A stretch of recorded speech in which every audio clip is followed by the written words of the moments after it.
तर पुरात अडकलेल्या नागरिकांना सूचना देण्यासाठी आलेल्या ग्रामपंचायतीचा कर्मचारी स्वतःच पुरात वाहून गेलाय। अहिल्यानगरच्या पाथर्डी तालुक्यातल्या शिरापूर गावातली ही घटना। अतुल शेलार असे या कर्मचाऱ्याचं नाव। पुराच्या पाण्यात त्याचा मृत्यू झाला, त्यामुळे शेलार कुटुंबावर दुःखाचा डोंगर कोसळलाय।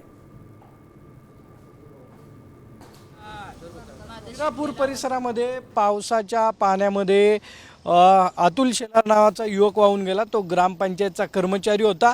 परिसरामध्ये पूर परिस्थिती जी आहे ती आलेली होती आणि त्या संदर्भात काही अधिकारी येणार होते, पंचनामे करणार होते आणि त्याचा आढावा तो घेत होता। मात्र पावसाचा पाण्याचा अंदाज नाही आला आणि तो या पाण्यामध्ये वाहून गेला।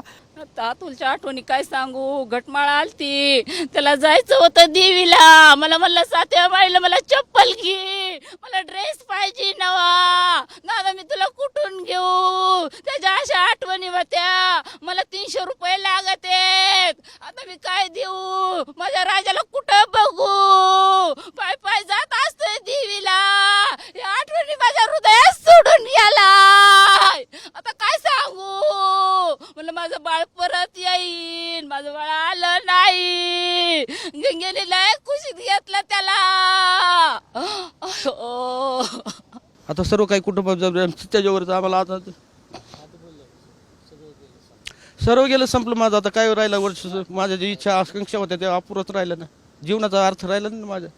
कुठं चैतन्य असं ते आता माझं हिरवून घेतलेलं माझ्या मुलांनी। मला लग्न काही सर्व गोष्टी ठरले होते, जाऊन आलो आम्ही 1 महिन्यापूर्वी त्याचा।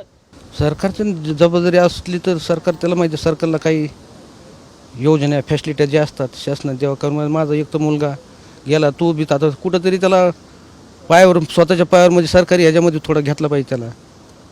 एक तेवढंच इच्छा आहे माझी फक्त। माझा मुलगा आहे, तो ग्रॅज्युएट आहे, सध्या स्वतःच्या एचडीएफ बँकेमध्ये खाजगीमध्ये काम करतो। त्याला कुठेतरी सरकारी ह्याच्यामध्ये त्याला नोकरी पदावर घेतलं पाहिजे सरकारकडे, ही माझी मागणी। कॅमेरामॅन किरण काळेसह सागरवाड, साम टीव्ही, घाटशिरस। आता isakal.com आहे देशातील नंबर 1 ची मराठी न्यूज वेबसाईट। प्रत्येक अपडेटसाठी isakal.com ला नक्की भेट द्या।